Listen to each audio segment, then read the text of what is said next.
কেমন লাগছে মাটনের ঝোল? আজকে সানডে দুপুরবেলা আজকে হচ্ছে স্পেশাল আইটেম আমাদের ঘরে মাটনের পাতলা ঝোল। তো আমি তো টেস্ট করতে নিয়ে বসে পড়েছি।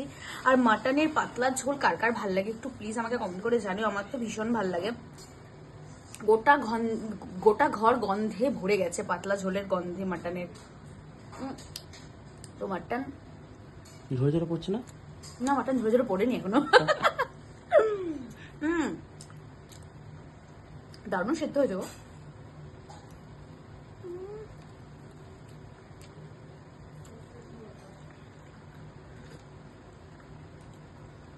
জাস্ট দারুণ লাগছে খেতে। আজকে রবিবারের দুপুরবেলা কার কার বাড়িতে কি স্পেশাল মেনু হচ্ছে কমেন্ট করে জানিও। আমি মাটন এনজয় করি। আহা।